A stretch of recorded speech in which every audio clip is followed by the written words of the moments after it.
Olá, olá pessoal! Bem-vindos ao X da Física! Nesse vídeo vai ser o nosso último vídeo, na verdade, sobre impulso e quantidade de movimento, e mais especificamente nesse vídeo nós vamos falar de exemplos do que nós vimos lá no último vídeo, que foi o teorema do impulso para um sistema de partículas e o teorema da conservação da quantidade de movimento para um sistema de partículas. Então agora nesse vídeo a gente vai ver exemplos dessas coisas. Então a gente vai ver sistemas em que eles são considerados isolados e aí a quantidade de movimento vai se conservar. Nós vamos ver sistemas em que eles não são isolados, então a quantidade de movimento não se conserva. E nós vamos ver sistemas que a gente aproximadamente pode dizer que vai ter conservação de quantidade de movimento. Bom, vamos lá. Antes de começar os exemplos, vamos rever o que nós vimos no último vídeo. Eu sei que às vezes você fica irritado que é muita revisão, mas eu relembro, né? Eu reforço, conceitos mais complexos, na minha opinião, quanto mais você vê aquilo, mais você aprende diferentes aspectos daquele assunto. Então é bom para você, a repetição te ajuda. Então vamos lá, se você estiver confortável, passa para frente, vai lá para os exemplos, senão acho que você devia ouvir. Mas o ponto é, né, o que a gente viu na aula passada? A gente viu que o teorema do impulso para um sistema de partículas dizia que o impulso da resultante externa em um sistema, ele era a variação da quantidade de movimento daquele sistema. E o que era então, durante o impulso, o que nós vimos nas aulas anteriores? Que o impulso ele é uma força que atua durante um determinado intervalo de tempo ΔT. Então, o teorema do impulso diz que durante esse intervalo de tempo em que eu tenho esse impulso, a quantidade de movimento do sistema, desde o, vamos chamar aqui o instante inicial, TI, vamos chamar aqui o instante final, TF, vamos dizer que tem um ΔT aqui. Então, o que o teorema do impulso falava? Que se durante esse intervalo de tempo ΔT eu tive um impulso I, por exemplo, vamos chamar de I, né? Então, se o impulso for I, esse impulso durante esse intervalo de tempo corresponde à variação da quantidade de movimento desse instante até esse instante. É isso que o teorema do impulso dizia. E o que era o teorema da conservação da quantidade de movimento? Ele dizia o seguinte, que se durante esse ΔT o impulso for igual a zero, então durante esse ΔT o impulso é zero, ao longo de todo esse ΔT não vai haver variação da quantidade de movimento. Então a quantidade de movimento desde esse instante até esse instante, ela vai ser a mesma, ela se conserva.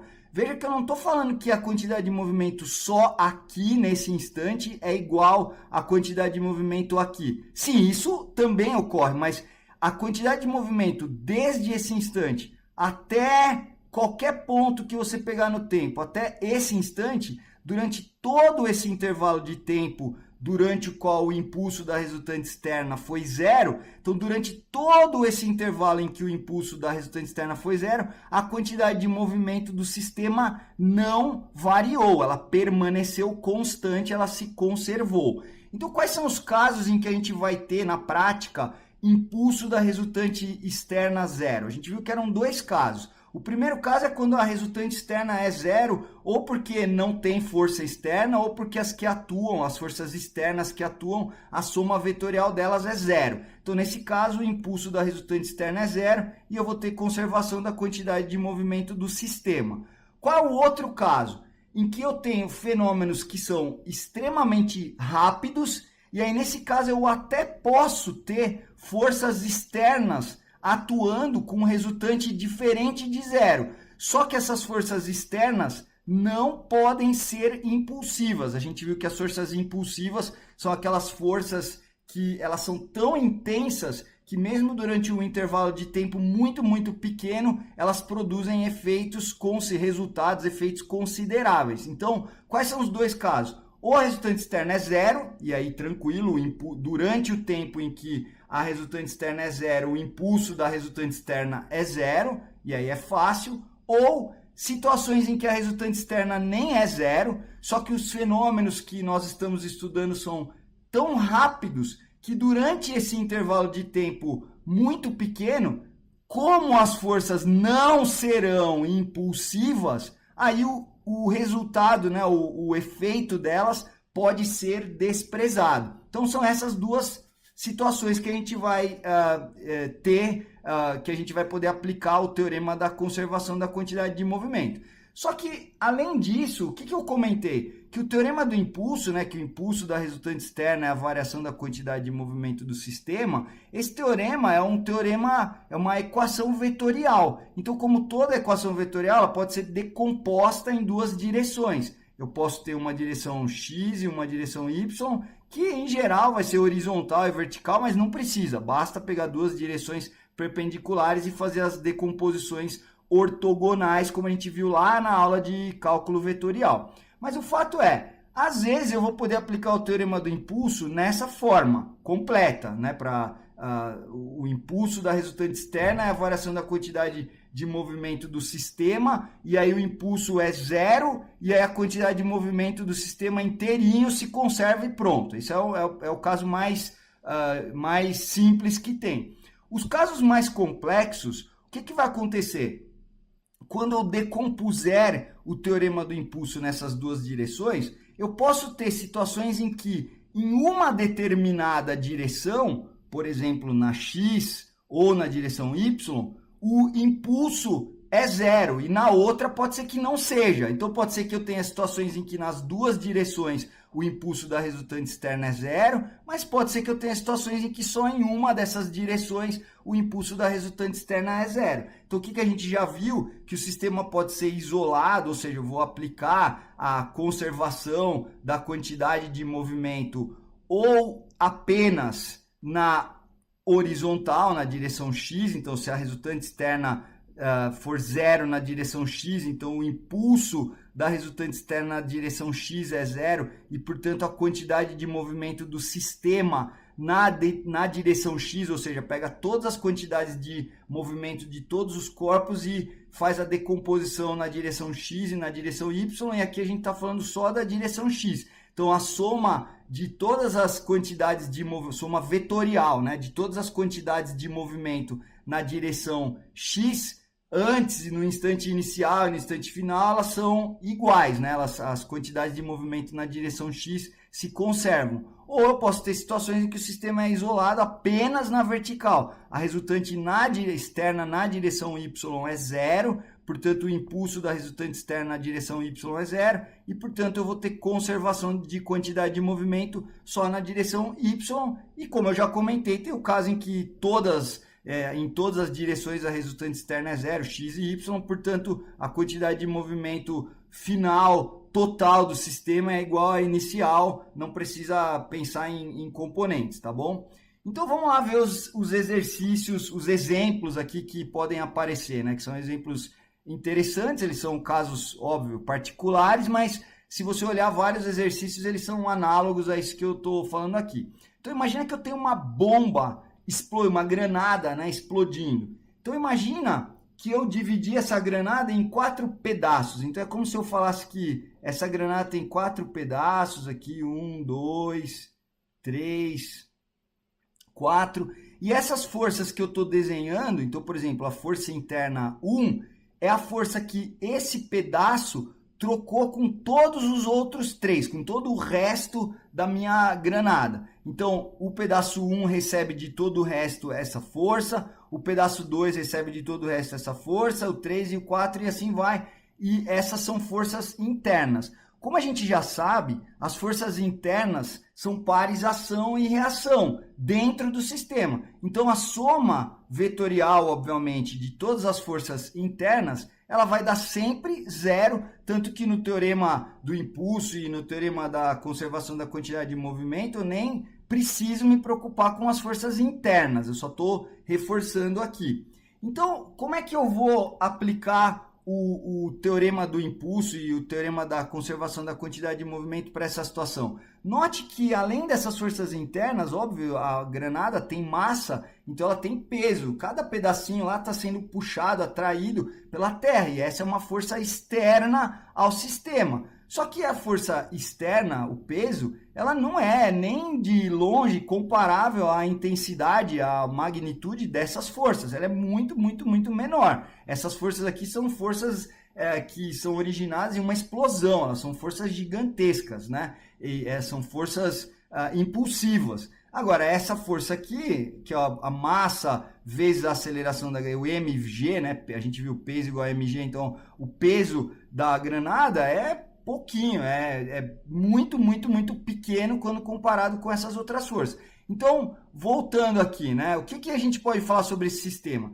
Tem alguma força externa na horizontal, na direção x? Então, imagina que essa é a minha direção x e essa é a minha direção y. Então, tem alguma força externa na direção horizontal? Não, zero, não tem nada atuando. A única força externa que tem é o peso e ela é uma força externa que está na direção y, vertical. Então, na direção x nem tem resultante externa, nem tem força externa. Então, a resultante externa é zero. Então, o impulso da resultante externa na direção x é zero. Então, a quantidade de movimento do sistema na direção x se conserva. Então, desde o início do intervalo que você está olhando até o fim daquele intervalo que você está olhando, que é a explosão, que é um fenômeno que ocorre num intervalo de tempo muito pequeno. Então, desde o início daquele intervalo até o final daquele intervalo, em qualquer instante do início até o fim, a quantidade de movimento na direção x vai se conservar, porque a resultante na direção x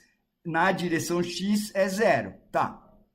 Agora, quer dizer, na prática aqui, na realidade, por todo o tempo em que a resultante for zero, o impulso vai ser zero e aí a quantidade de movimento se conserva. É isso. Aqui o problema é que a granada cada pedaço vai sair voando, vai bater no chão e aí muda tudo. Então, por isso que a gente olha só desde antes até depois, imediatamente antes até imediatamente depois da explosão. Mas o fato é, durante todo o intervalo de tempo ΔT, né, desde TI até TF, que o impulso for zero, em todo o intervalo em que o impulso é zero, tem conservação da quantidade de movimento. Então, na direção x, como só tem o peso, né, atuando, que é uma força na direção y, na direção x nem tem força externa, então, enquanto não tiver força externa na direção x, a quantidade de movimento do sistema se conserva. Já na direção y é um pouco diferente. O que acontece? Eu tenho resultante externa, que é o peso. Só que, como a gente falou, é uma força muito pequena, desprezível, não é uma força impulsiva. Ela é desprezível perto das forças internas lá. Ela não, num intervalo de tempo pequenininho, o peso da granada não vai fazer trazer nenhum resultado, não vai causar nenhum efeito, nenhum impacto que seja perceptível. Então, durante um intervalo de tempo muito pequenininho, então ele é bem pequeno, muito pequeno, que a gente deveria chamar aqui de DT, como a gente já sabe. Então, no intervalo de tempo muito, muito pequeno, aproximadamente zero, então estamos falando de 1/100º de segundo, ou 1 milésimo, ou 1 milionésimo de segundo, enfim, é um intervalo muito pequeno. O que vai acontecer é que mesmo a resultante externa não sendo zero, como ela não é impulsiva, o impulso pode ser considerado aproximadamente zero. E aí a gente pode dizer que a quantidade de movimento do sistema na direção y não se conserva exatamente, mas é quase como se conservasse. Então, ela é aproximadamente constante. Então, tem aproximadamente uma conservação da quantidade de movimento, que é suficiente para você aplicar esse teorema e resolver os exercícios e encontrar as grandezas, aí, as incógnitas que você precisa encontrar.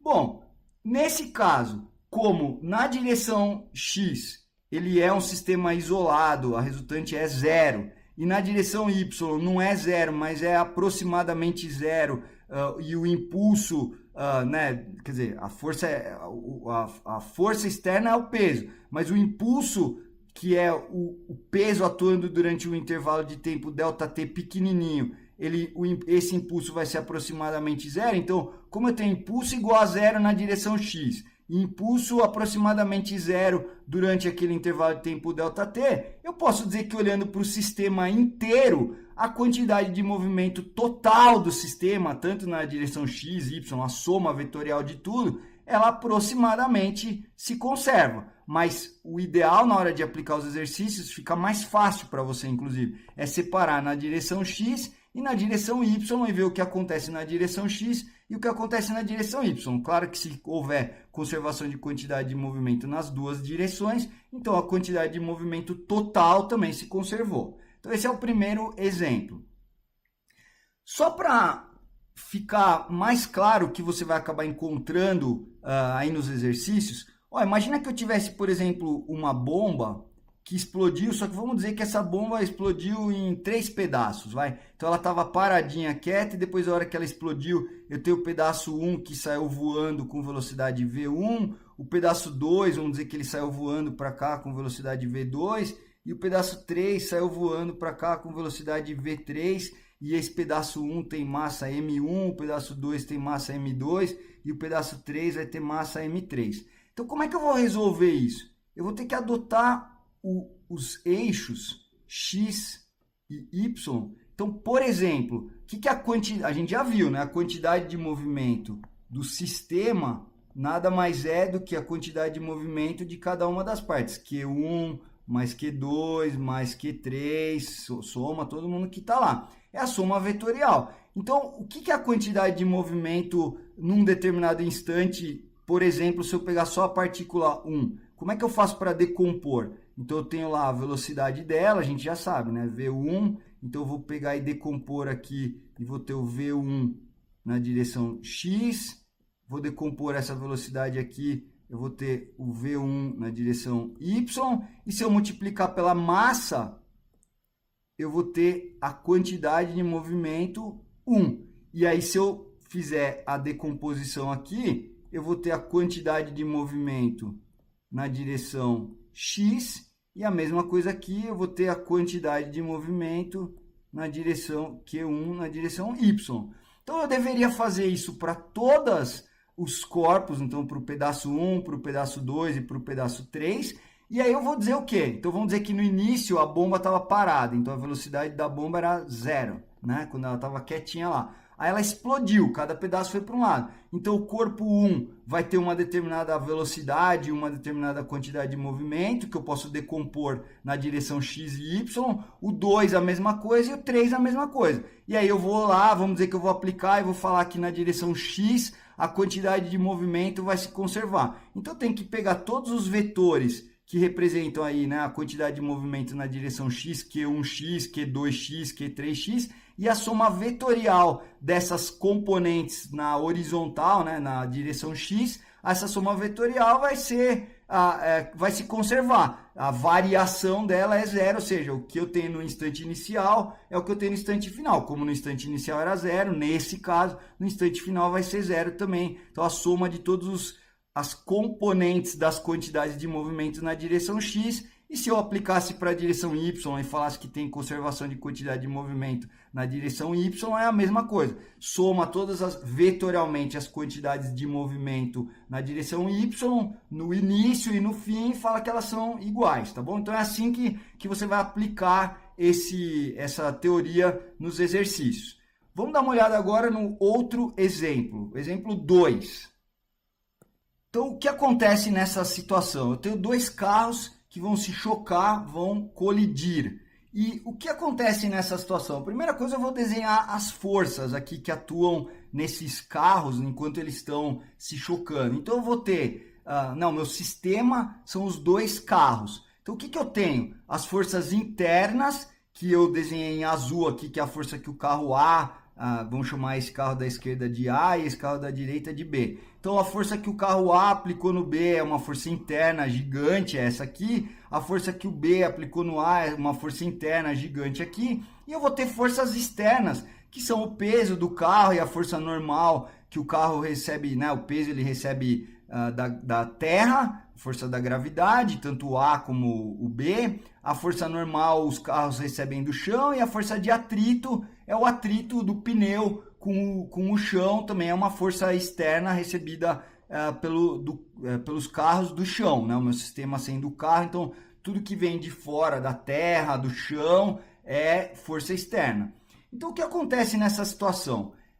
Antes disso, essa situação é muito parecida com o que você vai encontrar N vezes aí, dois bloquinhos escorregando num plano horizontal, e aí pode ou não ter atrito, tem que ver cada situação, mas os dois bloquinhos, um se dirige em relação ao outro, eles vão se chocar, e o que vai ser pedido, né, eles vão dar as velocidades iniciais, vão dar as massas e vão pedir aí as velocidades finais, o que aconteceu com cada um. Então essa situação de colisão de dois automóveis é muito parecida com essa situação que você vai cansar de ver nos exercícios.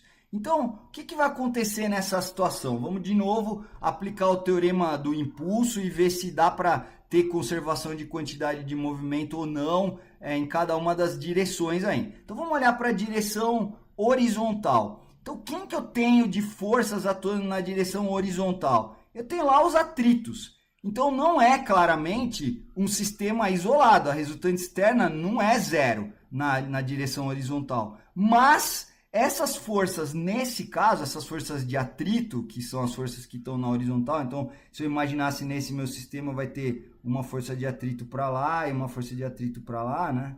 Então FAT aqui e um FAT aqui. Então essas forças, a resultante delas, obviamente, não é zero. A resultante externa não é zero.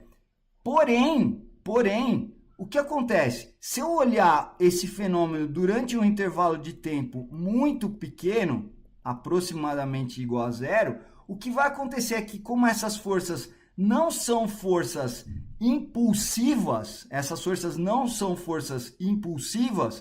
durante um intervalo de tempo muito pequeno, o impulso delas pode ser considerado desprezível. E aí, por quê? Porque o intervalo de tempo é muito pequenininho. Então, lembra, né? O impulso de uma força constante, só para você se lembrar, era F vezes ΔT. Então, você imaginar que o tempo é muito pequenininho, se essa força não é uma força gigantesca do tipo impulsiva, então esse impulso vai poder ser considerado aproximadamente zero. Então, o que acontece? Se o impulso pode ser considerado aproximadamente zero na direção horizontal, então a quantidade de movimento do sistema vai se conservar na horizontal, desde o início do intervalo que eu estou considerando até o final do intervalo que eu estou considerando. Porque durante esse intervalo de tempo eu estou dizendo que o impulso da resultante externa pode ser considerado zero, então durante esse intervalo a quantidade de movimento do sistema vai se conservar. E na vertical? Na vertical, olha, basicamente é mais fácil até, porque eu vou ter o peso dos corpos, só que eles estão sendo equilibrados aí pelas normais, e aí nesse caso eu posso dizer, aí você pode falar, mas a hora que bateu, um carro empurrou o outro em direção ao chão, então a normal aumentou um pouquinho, então deu uma resultante. Sim, mas nesse caso, ou a resultante externa na vertical é zero, ou ela é também próxima de zero, aproximadamente essas forças aí vão se cancelar. E aí você vai poder também fazer que o impulso da resultante na vertical é zero. Então, da mesma forma que no eixo X, no eixo Y a quantidade de movimento acaba se conservando também na vertical. Como eu disse, é sempre mais fácil nos exercícios, nessas situações mais sofisticadas, você fazer a conservação, ver se tem conservação de quantidade de movimento na direção horizontal e também na direção vertical. Mas lógico que nesse caso, se eu estou assumindo que vai dar para fazer conservação da quantidade de movimento na horizontal e também na vertical, então é claro que a quantidade de movimento total do sistema aproximadamente se conserva. Por que aproximadamente? Que não é exatamente zero o impulso da resultante externa, nem na direção X, nem na Y, mas dá para considerar que é, tá bom?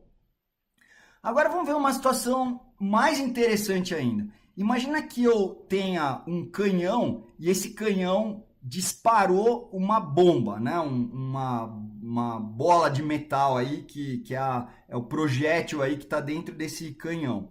que acontece? Quando eu desenhar as forças, quais são as forças que atuam no canhão, né? Fazendo aqui o diagrama de corpo livre, quais são as forças que atuam no canhão e no projétil, né? Na bala, mas o certo é falar o projétil.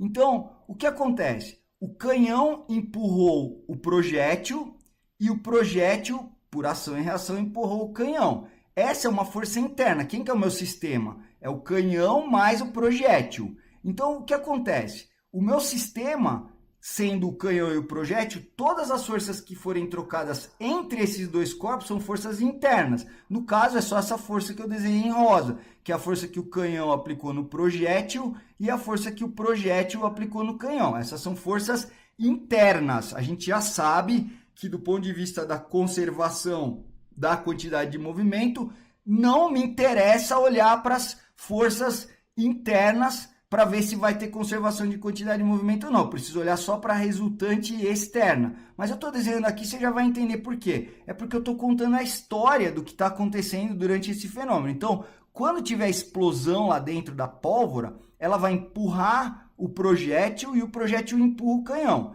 E quem mais que é a força que atua no projétil? É o peso dele, que é a força com que ele está sendo atraído pela Terra, que é uma força muito, muito pequena comparada com essa força interna aqui, que é uma força impulsiva, tá? Então, mas deixa ela aí. Aí, olhando para o canhão, olha que interessante. Por que é importante eu olhar essa história do que está acontecendo aqui? Porque esse canhão, quando ele estava quietinho, paradinho, a única força que atuava nele era o peso dele e a normal. E elas estavam equilibradas. Então tá lá o canhão, finge que esse é o desenho do canhão. Então ele está apoiado no chão. Então quando ele estava quietinho lá, tinha o peso dele e a força normal que ele recebia do chão. E essas duas forças se equilibravam. Quando houve a explosão, o projétil aplicou uma força gigante agora no canhão, nessa direção e nesse sentido, que é essa força rosa que eu estou desenhando. Quando o canhão recebeu essa força, o que ele vai querer fazer? Dá para você notar aqui que ele vai querer sair andando, porque ele foi empurrado por essa força gigante. Só que quando ele vai querer sair andando, ele vai tentar empurrar o chão assim.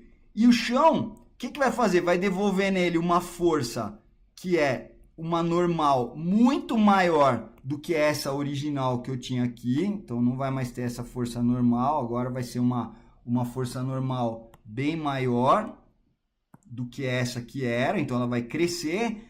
E, como tem uma roda aqui, ele vai tentar empurrar o chão escorregando, mas a roda vai girar. Então, vai ter uma força de atrito, mas é um atrito de rolamento. Então, esse atrito aqui não é um atrito como se fosse um atrito que o canhão tivesse sendo arrastado no chão, que ele tem uma base sólida e não tem uma roda, tá certo? Então, nesse caso aqui, ele tem uma roda. Então, o que vai acontecer é que ele vai empurrar o chão para baixo e o chão vai empurrar ele para cima com uma força muito grande.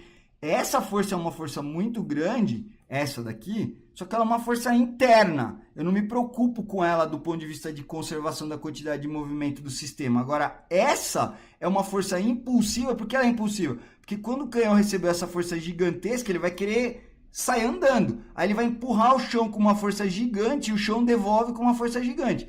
Essa força normal que o canhão recebe do chão é sim uma força impulsiva e ela é externa. Por isso que nesse meu desenho, eu desenhei ela bem grandona e ela sim é importante porque ela é uma força externa, impulsiva. O atrito também é uma força externa, só que ela não é impulsiva, porque na hora que o canhão for sair andando, como ele não está escorregando no chão, a roda vai girar, então vai ter meramente aqui um atrito de rolamento. Então essa força não é uma força impulsiva, ela é externa, mas não é impulsiva. A força normal é externa e impulsiva. E o peso é uma força externa e não impulsiva também, porque o peso do canhão, por mais que seja grande, né, o canhão ele é pesado, mas não vai se comparar com a intensidade dessa força normal aqui. Então, o que eu posso escrever na hora de olhar as equações de conservação de quantidade de movimento, né, aplicando o teorema do impulso? Então, na horizontal, vamos olhar na horizontal, veja, essa força aqui, a rosa, ela tem uma componente na horizontal, essa outra também tem.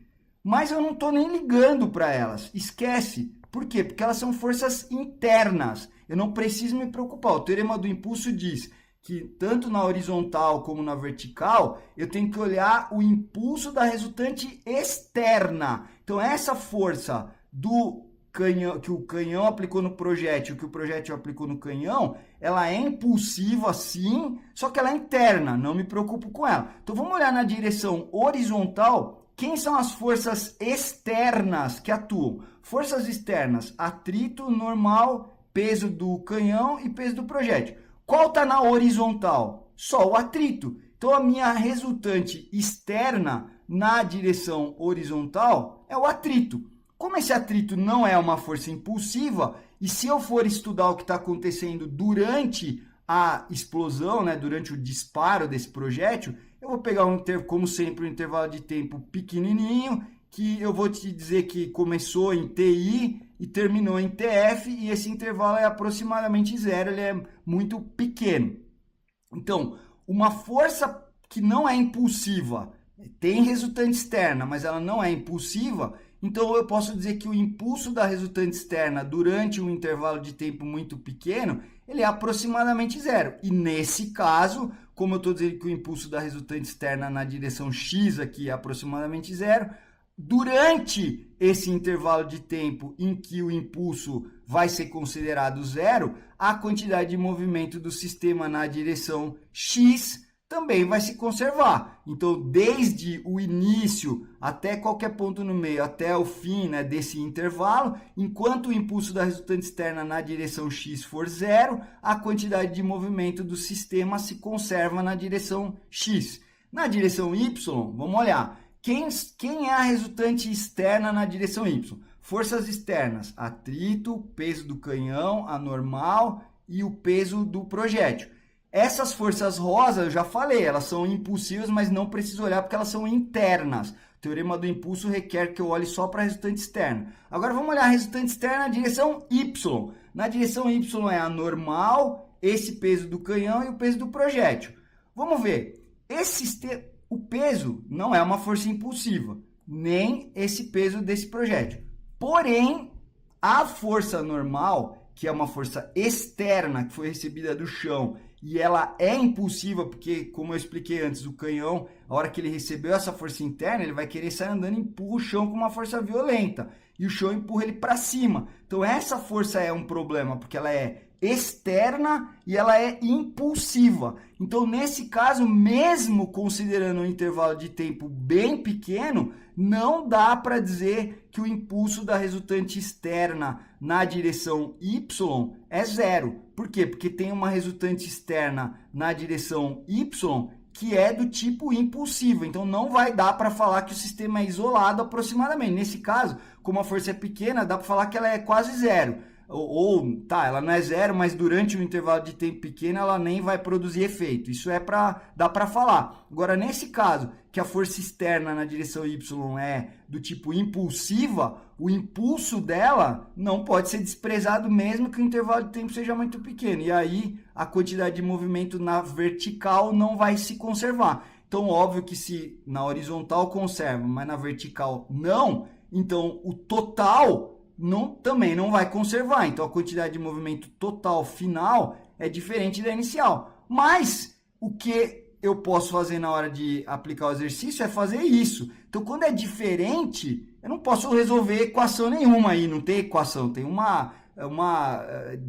algo diferente de outro. Eu não posso fazer nada com isso. Agora, quando eu tenho uma equação que a quantidade de movimento final é aproximadamente igual à inicial na horizontal, eu consigo relacionar a velocidade. Então, na hora que eu olhar o projétil, eu vou pegar a componente dele, a velocidade do projétil na direção X, tem uma velocidade do projétil na direção Y. E o canhão, como ele está restrito aqui a se movimentar no chão, ele vai sair andando com uma velocidade do canhão aí, que é obviamente só na direção X.